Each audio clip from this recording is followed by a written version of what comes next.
We're really glad you're here. We will have time for Q&A, but let's get started if that's okay. I want to start with asking about policing post-COVID. Our nation's been through a traumatizing pandemic that is not yet over, despite what the president just said. And we've gone through, of course, an enormous racial reckoning 2 years ago. Policing's really hard. Let me first start by asking about what has it been like just to retain your existing police force before we even talk about replenishing, recruiting, upgrading, etc. Chief Finner, do you want to start? I thought we were going to start with our senior person here, but look, honored to be here. Thank you so much for the invite and being in Austin with my colleagues. It's an honor, but retention is difficult right now. When you look at an aging agency like mine is, I mean, when somebody gets to 32 years like myself, they have their time clock. So we're good on recruiting, but bringing people in is very challenging. As far as what's going on during COVID, the challenge is in Houston, and what a lot of people don't realize, we all have backlogs right now, okay? But there was a thing called Hurricane Harvey that hit us 2.5 years before COVID, and it wrecked our criminal justice complex entirely. So no trials for 2.5 years. Then COVID hit us. At a high point, we had 160,000 criminal cases backlogged. Of those cases, 1,500 of them were murder cases. Of those 1,500, less than just a little shy of 500 were capital murder cases. A lot of those violent individuals are running out on the streets, so it made it a huge challenge. I don't want to take up too much time, but did want to get that in. People don't realize the challenge that is, and to get violent offenders, and it's taken 3 to 5 years to get them into trial. That's a challenge on any police department. I don't care how big our small. We're going to come back to that because policing and prosecuting are so related. Chief McManus, you've been on the force. You've been a police officer since 1975.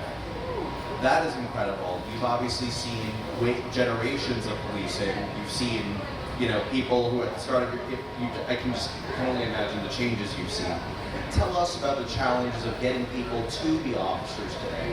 When I'm in New York, where I'm from, I see ads for the Dallas Police Department and the DC Police Department, where you used to work, recruiting their officers. And I'm wondering, are you doing those kinds of strategies in San Antonio? I think we are an anomaly from every police department in this country. We do not have issues recruiting or retaining people. We've seen post-George Floyd, we've seen a higher percentage of retirements and people who just didn't want to be police officers anymore. But that affected our officers' morale more than it did our efforts to recruit. And I'll give that the credit to our recruiting unit, our applicant processing unit. We put through approximately 4 classes of 60 every year, and we don't have any trouble at all recruiting them. And retention, every now and then we'll get somebody in the academy who realizes after a couple of weeks, couple of months that this just isn't a job for them, and they'll go on to somewhere else. And then once we get them out of the academy and on the street, we'll have some folks who decide they want to go back home. They don't like it here in Texas. They got family health issues at home, their mom or their dad. But overall, we don't have any issues retaining or hiring people. Chief Chirko? Well, I wish that I could say the same for Austin. It was really a 1-2 punch with COVID hitting in March of 2020 and then the George Floyd incident happening in May. And between those two, I saw a record number of people resigning and retiring, particularly at the beginning was retiring. My normal attrition is 5 to 7 officers per month pre-COVID. During the height of this, we were losing 25 or more per month. The other thing that really crippled us was we shut down our academy for 19 months, going through a reimagination. And once we started it back up, it was still another over 8 months before I graduated. So almost 2 years, a little over 2 years but we had no new people coming in the door, and that has decimated us. So, our authorized strength is 1809, but I'm sitting at a little bit below 1550, which has made it hard to continue to deliver police services. On the recruiting side, we do pretty well. We still get a lot of, not the numbers we were getting previously, but how many of those are qualified, and how many really want to do this job. To Chief McManus's point, they get on and then they figure out, this isn't really for them, and they decide to go on to another line of work. So Chiefs, we are a nation with 400 million guns. That's more than our population of 330 million, obviously. And we're a nation that generally does not have a very strong social safety net. So cops are called upon a lot, for a lot of different reasons, and they're also called upon often in difficult situations. Within the reform movement, there's been a lot of societal discussion. Should we move away from kind of a warrior model to a protector model, to an almost social worker model? How do you all see the role of the community police officer evolving? Who wants to start? So I think that, that's an issue that's come up quite some time ago, and I believe that most police departments, let me just speak for San Antonio, and I'll let these guys speak for themselves, but the San Antonio Police Department switched away from a warrior model long ago, and many of the changes that we've made regarding use of force and search warrants and things like that,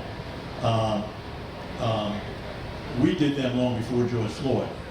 A lot of departments were kind of forced into making these changes into how they work with the public, how they use force, how they serve warrants. We've done that, choke holds, all those different issues that came up in the wake of George Floyd. We had done that a long time ago, and so I'll end that by saying that our progressive changes were not, the catalyst for them was not George Floyd or any one particular incident.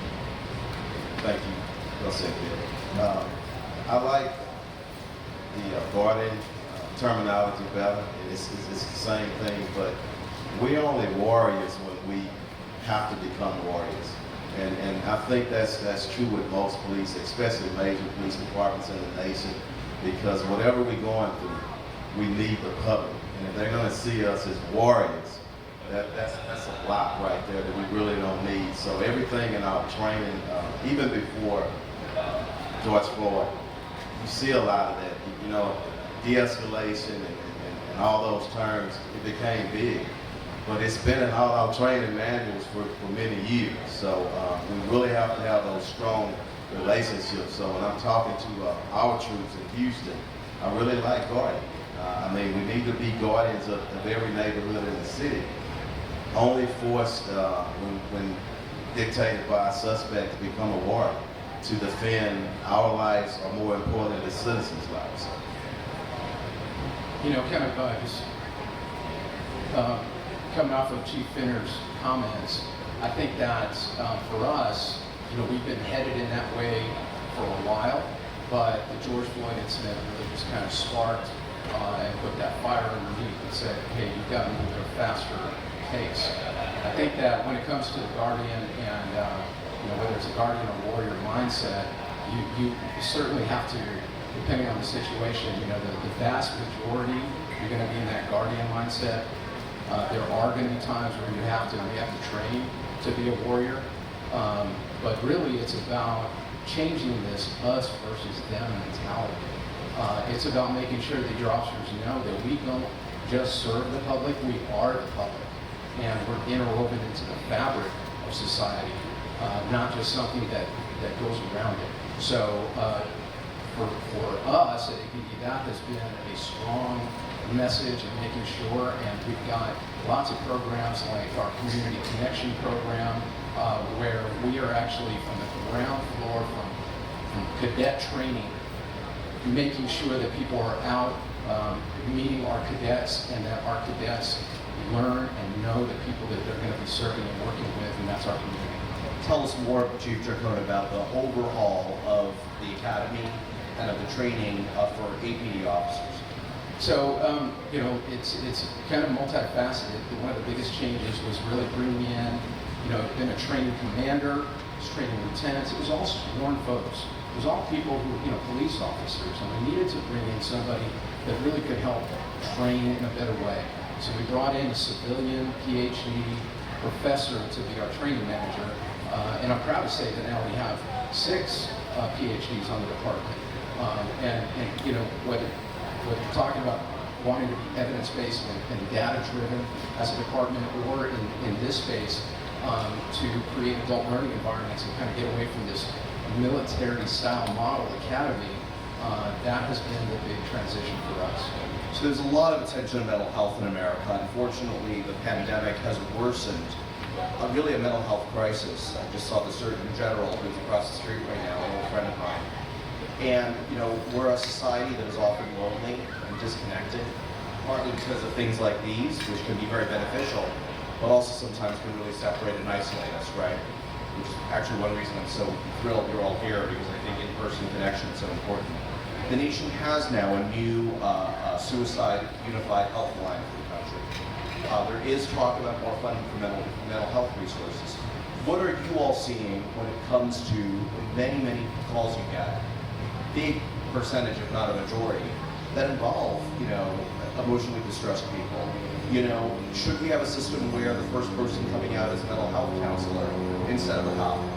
So I'd like to kind of start on this one, because I'm very proud of the things that we've done here in Austin. We were kind of leading, I think, in this effort in a number of different ways, partnering with our local mental health authority, you know, sending out multidisciplinary teams in the field to be able to help people that are in mental health crisis that did not need to become a part of the criminal justice system. And then we did something that was kind of groundbreaking and revolutionary, and that was placing mental health clinicians on our 911 call taking floor. So when you call 911 in Austin, you will get a response that says, "Do you need police, fire, EMS, or mental health services?" We are diverting at that very first point of contact in a 911 call away from the police and putting them straight into mental health services. We divert about 10% of our calls that we identify as being mental health related, to where they never even have an interaction with the police, and that's the right direction we should be headed. Well, thank you, Joe. We need help, and I'm so proud of, and when I say we, law enforcement, for many years, we had to respond to everything. Thank goodness for One Safe Houston, our city council, or our mayor, for funding. Our mental health, right now we have 4 programs. The first one is the CERT team, where you put a clinician in the patrol car with an officer. And we send those when somebody's suffering from mental illness and crisis, when there's danger. But we also have MCOTs, where there's no danger. And we dispatch those individuals to those calls. Like their system in Austin, we also have where if you call in for a call for service, you can talk directly. We have them in our emergency communications center. You can talk directly to them. The fourth part of it is we have equipped, I think it's 80 officers on the streets in Houston with laptops. They can respond, but they can quickly get a hold to the mental health profession and get that person some help. It won't eliminate everything. We do know that COVID increased everything. People were, you know, isolated and not working, not doing recreation, and it made things worse. So we all need to continue to move that way. But I'm really proud of what we're doing in Houston. So just to piggyback off what Chief Chacon and Chief Finner said, I think the trend across the country is moving toward the models that you just heard Austin and Houston talk about. And it's the same in San Antonio. The city spends tens of millions of dollars a year to provide services to the homeless, the mentally ill, the addicted, and they all bleed over onto each other. We have a mental health unit that has expanded over the years. The mental health unit actually does follow-up on the consumers that the consumers that we service over and over again. We have a multidisciplinary team called SA Core, where police officer, clinician, and a paramedic ride together. And the police, unless there's a weapon mentioned, a gun, the police are not the first ones to approach the person that's being called on, the mentally ill person. We changed our policy some years ago to account for a person who might be armed, and it's called an escalated response, mental health response, meaning that we do not first approach the person who might be armed. We stage somewhere down the street. We meet with the supervisor, the paramedic, the clinician, and we'll do and the family, and then we take whatever action we need to take from there. But we have found that has really reduced the use of force against people who have mental illness. Now, our state legislature has kind of continuously loosened gun restrictions. Obviously, a very complex, very fraught issue, the Supreme Court rulings on Second Amendment. Where should gun policy be? And how in a state this diverse, because whatever might work for a hunter or rural community, you know, people protecting their homes or ranches in, you know, rural Texas, may be very different from what is going on in the big cities. And Texas, of course, is a very urbanized state, which a lot of people forget. Where should gun policy be? Are you allowed to go there? I'll go there. I don't mind. You know, I was at the state legislature when that legislation was being pushed through, testifying against the idea of loosening restrictions, testifying About open carry. About open carry. You know, I very much believe in the Second Amendment. I do believe in Texans' ability to carry and legally own weapons, but I think that it needs to be done responsibly. We see a number of guns that are used. That is all the different kinds of crime that are increasing right now in our big cities in Texas. It is around gun crime. And the fact that a lot of people do not properly secure their weapons, they're not properly trained with them, is a big concern. And the other thing, and I'll end on this, is that more guns, if that is supposed to make us safer, I'm going to tell you that is not the case, because when police respond someplace that a gun has been pulled and possibly used, and you have a lot of people standing around holding a gun, who's the good guy, who's the bad guy, how are police supposed to tell this? So I thought that complicated the matter and did not think that it made us safer. Well, look, I think it should just be common sense, and I respect all Second Amendments. I think we all do up here, but if you have to get a driving license to drive a car, no training or anything without a gun, to get a gun and to carry a gun. But the most important thing, and I speak from Houston, Harris County's perspective, I told everybody, and everybody knew about our backlog. You have to go to trial and be convicted to be a convicted felon. We got a hell of a lot of people out on our streets right now because of that backlog. And they can strap it up and walk around just like anybody else, and they have shot and killed some people, shot and robbed some people, but they're out now waiting to go to trial. So that's the challenge. So I'm not picking on anybody. I think all of us in this nation, in this state, in our city, common sense. And you have to have the laws that's fitting during the time that you're experiencing right now. And that's the frustration. Should cities be able to have different gun policies than the rest of the state? I don't think so. I think if you go with a universal policy, and when I'm saying universal, I mean nationwide, everybody has to abide by it. We have 18,000 police agencies in our nation, 1,800 law enforcement people. So if we can be consistent throughout our nation and just say these are common sense gun laws and leave it at that, and everybody goes by. And I would add that in San Antonio, we are seeing an epidemic of gun crimes, shootings, murders, and as people have joked all day, you know, I've got quite a few years in this business, and I've never seen it so bad. I think we are in an epidemic. I support universal gun checks. I support, look, there's a lot of people out there that have guns that shouldn't have them. Simply shouldn't have them. And they're the ones that are pulling guns out during an argument or because, you drank the last beer at a barbecue and I wanted it. And I mean, it's nothing for someone to pull a gun out and shoot someone over some type of altercation. You have ex-boyfriends shooting new boyfriends. You've got ex-boyfriends shooting new girlfriends. I mean, it doesn't stop. Road rage, I mean, it's up all over. And it's very, very concerning. And I'm worried about it. And I think that the increase in people carrying guns because of the new law, the criminals have had guns in the past. I think the new law didn't necessarily make more criminals carry guns, but I think that, there's a safety issue there with people carrying that don't have the proper training.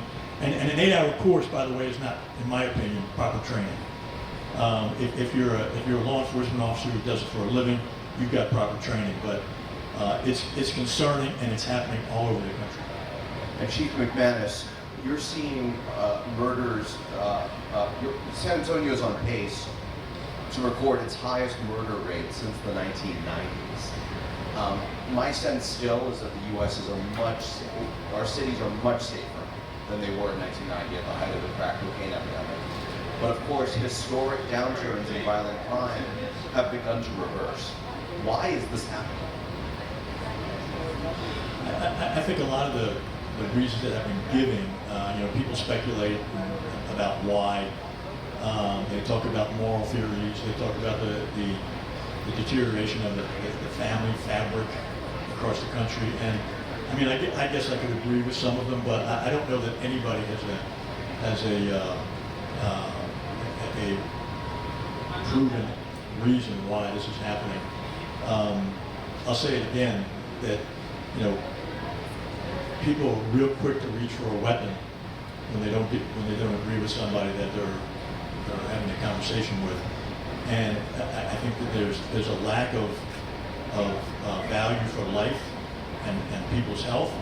I think there is on the street, I think there is no fear of consequences once you get into the criminal justice system. I mean, you can look at the data, and it'll prove that to be true. And not only for felony type offenses, but for other more minor offenses, and they're not minor if they happen to you.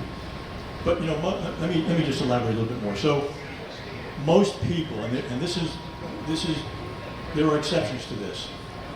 Most people don't experience violent crime.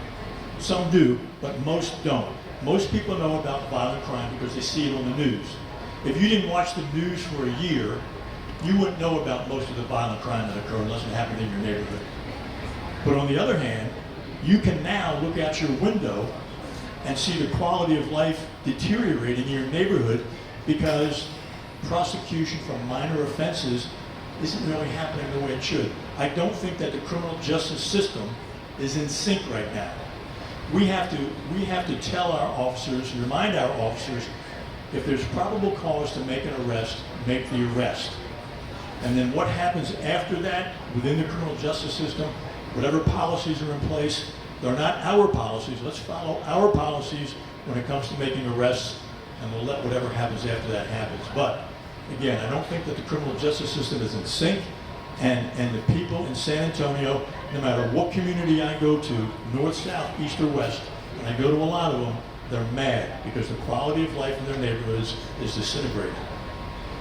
I think it's going to be something that you say the reason and the causes for it. Criminologists are going to have to study this for many years. However, I don't think we should jump across common sense. In fact, something that we didn't have in the 90s is a fractured criminal justice system, okay? DAs are arguing with the police chiefs are arguing with the judges, vice versa. Everybody has to come together. But more important, you cannot excuse and just act like it's not there. The pandemic shut down the court systems. And if you got violent individuals who are not locked up, they're going to commit crime after crime after crime. And we know this traditionally. It is a small number of those individuals a lot of those individuals are running out on our streets. So what we need to do, this is not going to be our last pandemic. I'm going to knock on something, I hope it is. But it's really common sense that as a nation we look at it, okay? If you're not going to be able to get a jury trial, and that's a constitutional right, and I support our Constitution, love it, best nation in the world. But have we learned anything in moving forward? You might do away with a jury trial during that time, and you get the judge, the court reporter, the prosecutor, defense attorney, and the defendant, and we hold trials. You socially distance. You cannot just excuse that, and that's very frustrating to me as a chief when our men and women are running to danger and dealing with all of this crap that's out there right now, and nobody wants to talk about the common sense things. You've got to have a system where violent individuals are trialed and they deserve their fair trial, convicted and put in jail. It's a place for violent offenders, and when we do that, when we get it cranked up right, you'll see a reduction in crime. I guarantee you. I'm not sure how much more I can add to those comments, other than to say that, number one, Austin is an incredibly safe community compared. You know, we're the 11th largest city. We're over 1 million people. Our MSA is about 2.4 million people. And last year, our highest ever reported number of homicides was 89. I'm not saying that each and every one of those 89 lives don't matter.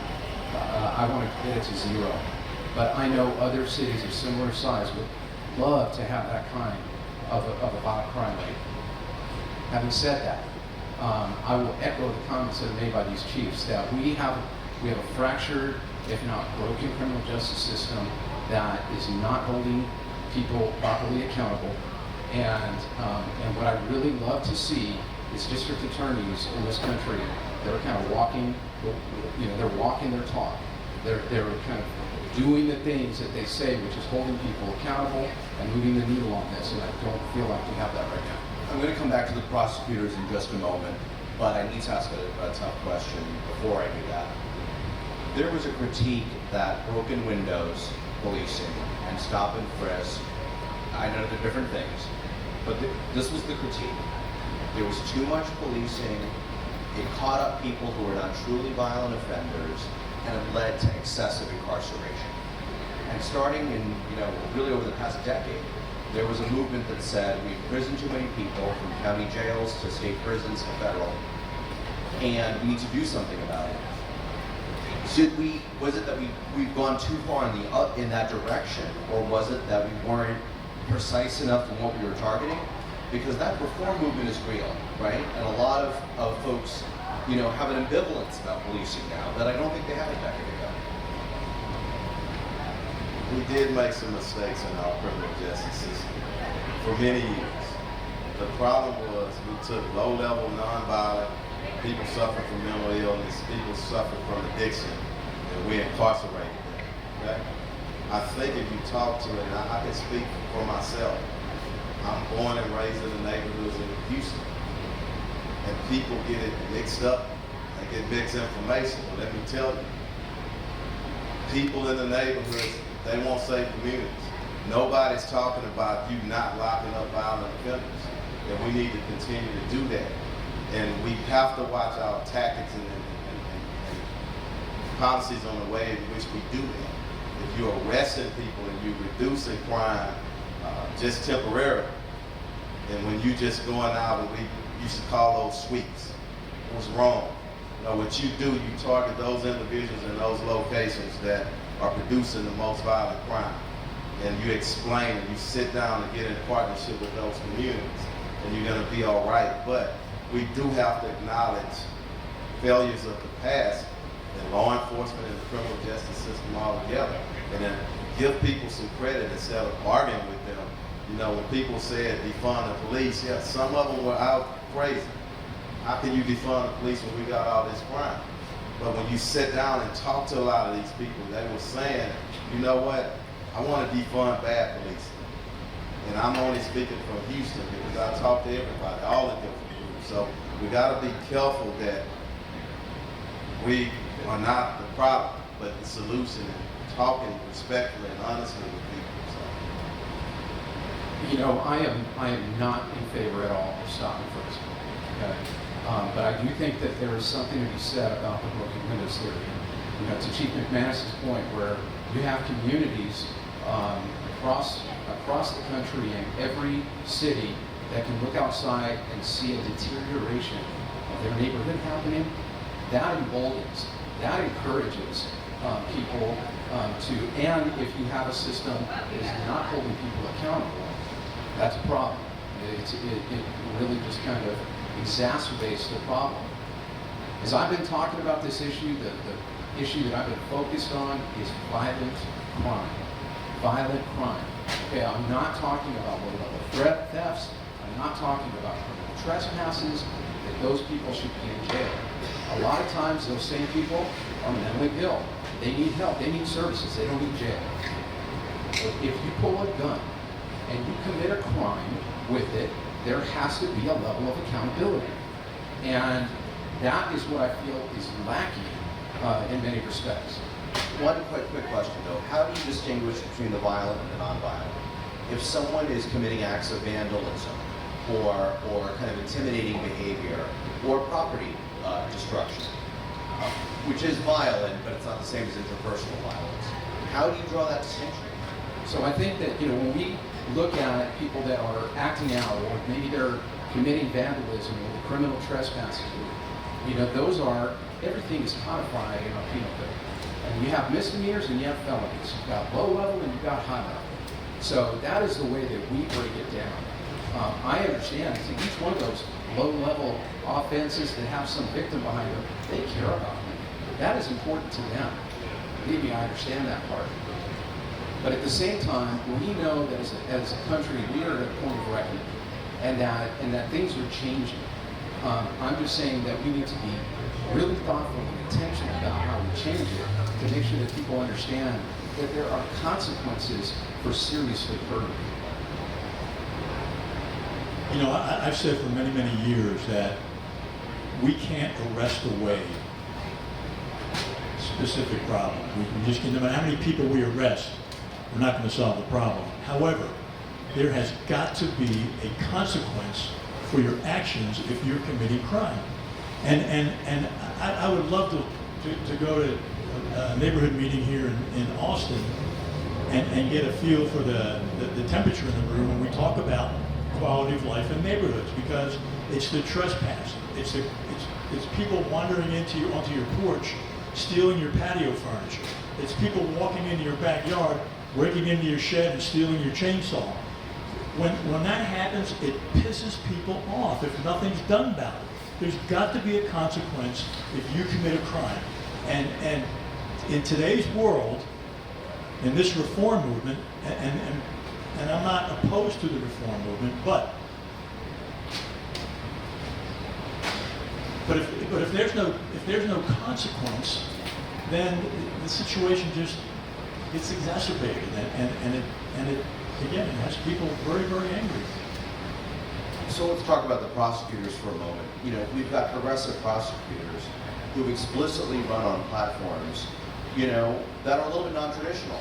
You know, it's been about bringing about greater racial and economic justice in some cases, or social justice, you know, values that are important. You know, but you've also got folks in this law enforcement capacity who's, you know, running on platforms of reform. Tell us a little bit about, you know, the police-prosecutor relationship right now. Okay. So I'll start it this way. There was a debate between the challenger to the Bexar County District Attorney. I think it was Wednesday night, and one of the questions that was asked was, Chief McManus, to the incumbent, Chief McManus called you out at a community meeting. What do you have to say about that? So that's kind of the relationship I've got right now, and I've not been unclear that I disagree with the policies, and I just don't agree with my, and at community meetings, that's where the finger seems to be getting pointed. And I'm taking data that's actually on the county's website about cases that are dismissed, charges that are dropped, people who are on probation or are on bond and they're getting rearrested and they're getting another bond, their probation is not revoked. I mean, there's got to be a consequence. Or what you're going to see, again, when you look out the window, are trespassers that you saw get arrested the day before. They're back again. The same person who's been mentally ill, who was, well, this doesn't have anything to do with crime, so I'll just let that go. But then let me jump back to the stop and frisk piece. You know, the stop and frisk is a legitimate law enforcement tactic, but there's got to be the legal parameters surrounding what allows you to do that have to exist. You can't just walk up to somebody, grab them because you don't like the way they look, and frisk them or stop them even. There has to be a reasonable suspicion that surrounds what we call a Terry stop, which is again, by the way, legal, but not just as a general tactic to walk up to people, grab them on the street because you don't like the way they're dressed or because their hat's on crooked, whatever it may be. That you can't do. That is illegal constitutionally, and it never should be implemented in any city. I want to opinion on my DA, okay? I'm going to speak for Houston, Harris County. When I first became chief, a lot of infighting, and I said I wouldn't be a part of that because we need the DA, we need the police departments, we also need the judges, but everybody needs to be held accountable, and everybody needs to focus on violent crime and putting individuals in jail. And I've said it, and y'all kind of get it if y'all don't know. I'm all about putting violent criminals in jail. It makes for a safer community. But what we have to do is be really, really careful about pointing the fingers at people, and it's frustrating. I'm gonna tell you, my officers are frustrated. Everybody's officers are frustrated, but you have to look at the total causation of the problem. What I found in Houston, Harris County just a few months ago, and I had a year on, it was the bail bonding energy. And they were just hiding behind because the police chief fussing with the prosecutor and the judges, and we're going backwards and forth. But since I've been a police officer, it's always been 10% the bond, okay? In Houston, Harris County, they started playing games, 1%, 2%, payment programs. Tell me how you gonna take a criminal with no job and give him or her a payment program. You know what they gonna do more of in their crews? They're gonna go out and commit more crimes so they can make their next month payment program. So everybody needs to be held accountable, and I think voters will speak when it's time, but we gotta find a way to work with them, but it is frustrating. And my relationship is okay, and we're moving, we're communicating. She's really serious about fighting crime, violent crime, and you know, we want to continue to do that, but it's a lot of reasons why we're in the fit that we are in right now. It's frustrating. Plain and simple, it's frustrating. And I say that because for a couple different reasons. First of all, you have officer perception of what the DA and your county attorney who handles your misdemeanors is doing. And that frustration shows itself in the service they deliver to the community, and the community then calls your DA or county attorney, and then it's this circle of frustration. You've heard it said a couple of times that, you know, we're all in the end a part of the same criminal justice system, and we have to work together. So I have regular and ongoing conversations with my district attorney, with my county attorney, to try to, you know, find ways forward for a lot of these things. I will say it again, I said it earlier. There has to be a follow-up if commitments are made that we're going to hold violent criminals accountable. There has to be a follow-up to that. We need to see it on those same pages where you see the disposition of the cases and how those are finally resolved. It's not just important for our community, and it's certainly not just important for the cops, it's important for the families of the victims, and you know, whether You have a homicide victim or somebody who's seriously assaulted. It matters. And so that is what I feel like I need to continue to advocate for, even as we do, we recently did a gun violence summit. We're looking at how we can have greater impact overall in reducing gun violence by trying to get on the front end rather than after gun violence has occurred. But at the same time, if gun violence has already occurred, you need to hold those people accountable. There needs, and not only for them, for everybody else who's watching, to see, is anything going to happen? So, I think it's just, I'll just end there. It's frustrating. And just let me go back, and one thing I left out, which was mentioned by both chiefs, I continue to try to work with my DA. We meet to try and get that working relationship together. But that criminal justice system from top to bottom has got to be in sync, or it's not working. So we're going to open it up for audience questions soon, but I do want to bring up, to home in a little bit of the racial reckoning, the themes of criminal justice system abuses, especially toward people of color, is obviously one that is not receding. I would note that police forces, part of the irony that I see as a journalist is that you have a lot of police forces that are actually more diverse than ever, and you also have citizenry where this discourse about institutional racism, and which I think fueled the defund movement, which I don't think has ever gotten a majority support, but obviously the fact that it has become as popular a slogan in some quarters as it is, speaks to that long-standing frustration. So what can you all do to protect communities, but also to make sure that you're doing it in ways that are not just legal, but that are actually trying to heal some of the wounds from, the racist context? I just think that any major police department, if you look at the dark history of law enforcement in our nation when you're dealing with communities of color, it's not good. You first have to acknowledge it, but you also have to be honest and tell them where we are today. And I go to, and when I say I'm from the communities in Houston, I am. And I probably have a little bit more freedom to speak and say what I want to. I hear it all the time. Well, Chief, we need more of this officers in this color. We need this race of officers. And I said, just hold up. Diversity is good. We're the most diverse city in the nation. Okay, that's okay. But I'm looking at the heart.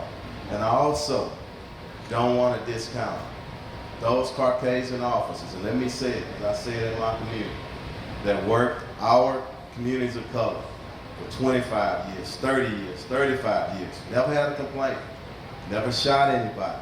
So we really have to honor those individuals as well, but we need to hold those individuals accountable who come in as cancer and violating rights of people, regardless of what race they are. That's what tears you down. And when police chiefs don't do their job, and you find somebody who trumps over our policies and our procedures and it seriously hurts or kills someone, they need to be out of our agency. If you find an individual that goes in and violates someone's rights when they know better, get them out of our agency.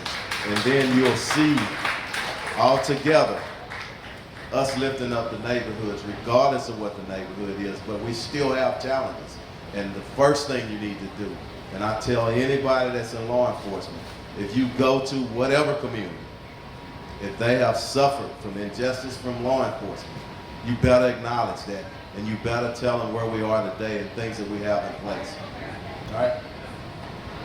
So I'll start where he ended, is where I plan to start, which is as a profession, and you can look at all these police departments, 18,000 police departments we have across this country, we have had our moments that we should not be proud of. And the Austin Police Department is no different. But I will say this, that we work really hard to recruit men and women that have a heart for service. I have a pretty high washout rate in my academy.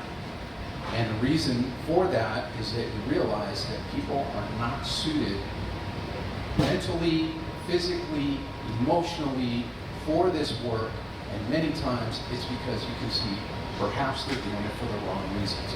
You need folks that are doing this job for the right reasons. The other thing that we have to do, it's really two things. Okay, the first is that you need to make sure that you are putting the right training in place, starting at the academy, in the areas of racial equity and implicit bias. The second thing is that you need to make sure that you are being as transparent as you can with your community. Okay? When I took over as chief, we pretty much didn't release body-worn camera or any kind of video footage when we had a critical incident. I released it within 10 days. Okay? As soon as we have an officer involved shooting, we had one yesterday. I get up in front of the mic and I tell them exactly what happened so that they can know. And then I release the video 10 days later so they can see. So you have to, that transparency is what builds community trust. You have to be intentional as a chief to, even with your most vocal critics, to engage them and to make sure that you're listening to them. I've seen generational changes. I mean, a whole generation of change in the police department. When I first came on back in 1975, I mean, I saw some horrible stuff. And that continued up until the mid to late 80s, when the first version or iteration of community policing was introduced. And it's gotten better since then. I mean, it's a world better than it used to be. Our protocols, our practices, our training are there to hold people accountable when they misstep. Not when they make a mistake, but when there's misconduct involved. Everybody makes mistakes. We can deal with those. But when there's misconduct, there's no coming back from that. But when I speak to academy classes, I often tell them that some would tell you that now is not a good time to be a police officer because of all the changes, because of all the cop hate talk that's been out in the community. I said, but I would tell you that now is a great time to be a police officer, but only if you're getting into it for the right reasons. If you're getting into it for the wrong reasons, get out, because it ain't going to work for you.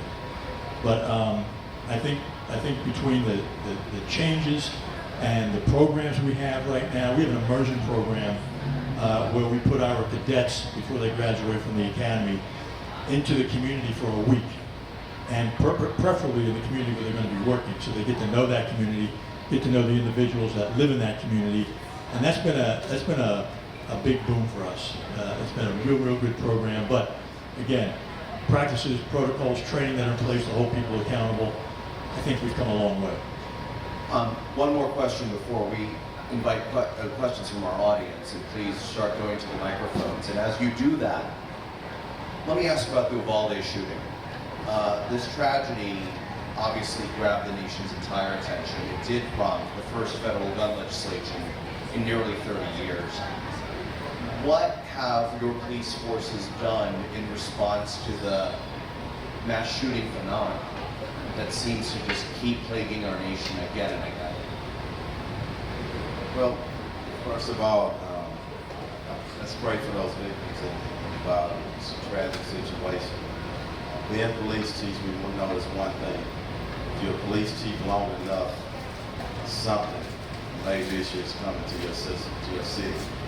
So I want to be respectful of that. But even before Uvalde, our active shooting training, regional training, we've done that and we continue to do it. We evolved in our nation in law enforcement from waiting into SWAT, from then forming a small team and then going in, until now, you just go. If there is a threat, if there's an active shooter, the people are being killed, you go and you stop that threat. Even if they have an AR-15? You go and you stop that threat, okay? We've evolved even with Houston, where we have our paramedics on teams with us. So it's the training that's already going on, and a lot of people, yes, it's tragic the way it happened. It really is, and really, I don't have an answer for it. And I'll say that respectfully, I don't. We've all trained. Just go and stop the threat. So, without being too negative, or without being negative toward Uvalde, everybody's heard the negativity that's happened in Uvalde. I mean, it was not good. And I'm going to assume that probably these other chiefs here have had their communities come to them and ask what's going to be different here than what happened in Uvalde. San Antonio, most police departments have the capability and the capacity based on their training and their SWAT teams to deal with a Uvalde type situation without all the confusion, without all the lack of leadership that we saw there. We had an incident just the other day at Jefferson High School where there was somebody called in a hoax shooting call. There were 24 people dead in room 301. We had an immediate response. We were there within 2 minutes of the call. Worked with ISD police officers to clear there were 2 rooms, 301. We cleared both of those rooms, cleared the rest of the building out. Had a little bit of problem dealing with the parents who were concerned that their kids were still under lockdown, understandably so. The anxiety level was up here, and I can see why it would be, especially in the wake of Uvalde, the way that was handled. But we met with the ISD police chiefs throughout the entire city of San Antonio to make sure that we understood their protocols and that they understood ours, who would be in charge and under what situation. We met with the ISD superintendents to explain that as well. We renewed our training across the board. Every officer in SAPD was retrained in their active shooter response, as well as the command staff. We did our training, I think, 2 weeks ago for 2 hours. So the response in San Antonio, I think, was a great one. And I'll tell you, like I tell all the folks in San Antonio who ask, we are ready if an event like that were to happen. Thank you. Should we go to questions? Please. This one will be for Police Chief Ciccone. There was a resolution, I want to say early this year and last year, from City Council directing the drafting of a staff retention and vacancy plan for the APD. My question for you is, how do you plan to implement that plan's findings into FY24's budget process? Please be specific. So, my response to that was to draft a staffing plan, which I submitted to the city manager's office and ultimately the city council. It called for a 5-year plan that we would begin to increase the number, and this was all data driven. We did essentially a computer formula that had never been done anywhere else to determine exactly how many officers I needed to be able to have response times that were within certain areas. The council and the city manager, I think, have made the decision, and I'm not going to call it an unwise decision, not yet, to implement that. And the reason is because I have 266 vacancies right now that I can't fill. So I've got to concentrate not just on what is the long term, which we are, but also short term, how am I going to fill all these vacancies? How am I going to get more people interested and into my academy? And so I'm very concentrated on that as well. Good afternoon. My name is Andy, and I was born and raised in El Paso, Texas. It's been more than 3 years since the August 3rd Walmart shooting that took the lives of 23 people and injured dozens more. I was living in El Paso when that happened. So now with the permitless carry legislation that's been enacted, how can Texas communities strategically prepare to handle increased hate crimes, both mass shootings and non-mass shootings, in a deeply divided and polarized state and society? Specifically, how can police forces anticipate, prevent, and respond to hate crime and violence stemmed in xenophobia and extremism?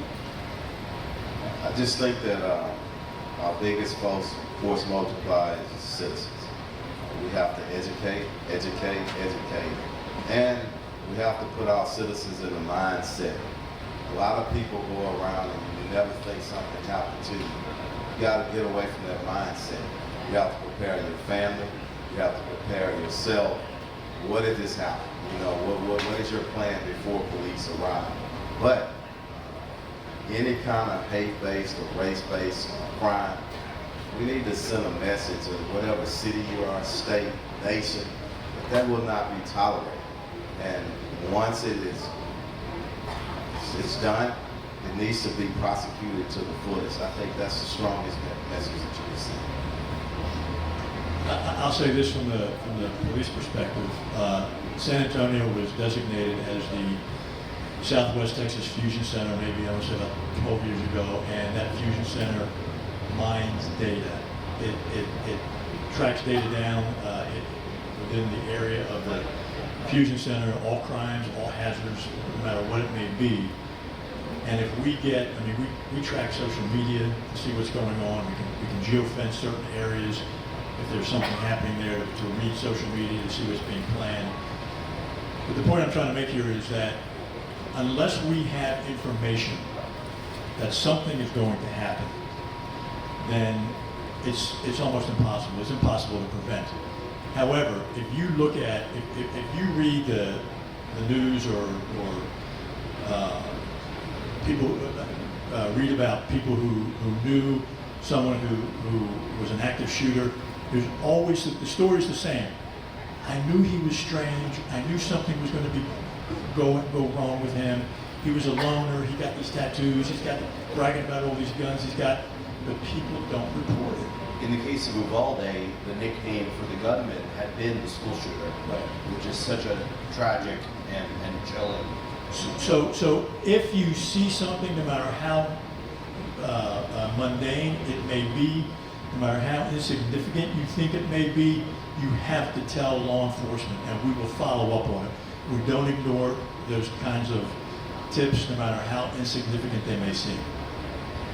Chief McManus, I live in San Antonio in the West Fort neighborhood just north of downtown, so we've had an increased number of trespassers and somebody sleeping on my porch literally 2 weeks ago. But I'm not angry about it. I wanted to commend you. I had great response time and particularly the safe, the neighborhood officer network. So my question is has that been effective in San Antonio, and do you recommend it to other cities? Because our officers Ilika and Resendez, we know our neighborhood officers and they respond quickly, so even in a neighborhood near downtown, we feel safe. You're talking about the safe officers, right? Yes, sir. Yeah, I mean, those guys and gals are beloved throughout the city. I mean, that's what you Explain it. So SAFE is a acronym for San Antonio Fear-Free Environment. And the SAFE units is about maybe 20 or 25 SAFE officers in each of the 6 substations. And they don't answer calls for service. They work with neighborhood leaders, neighborhood associations, HOAs, to deal with chronic, recurring problems that occur in the neighborhood, quality of life type stuff. But they return our calls and tell us what happened in response, so we really appreciate that. I hope it's going to continue. I'm sorry, say that again? I said they return our calls and follow up with information about the trespassers or the neighborhood incident, so I hope it's a program you continue and recommend to other cities as well. Yeah, I mean, and you know, a lot of cities have that type of program. They're not necessarily called SAFE. They were actually called SAFE in Minneapolis, but they have a different name for them, but they do the same thing. Please. Hello, how are you doing? I'm from Houston. I live in the Southwest, A-Lift area, and I just want to commend you on, I'm very outspoken with police. They're not the best, but they're not the worst. You know, there's a balance in any police department. And I just want to commend you. Houston is a very dangerous area. I think it's the most dangerous area in Texas. I feel like it's not that it's dangerous as in there's a lot of crime, there's just a lot of people and a lot of people with guns. And I feel like your policies in Houston have made Houston a lot safer.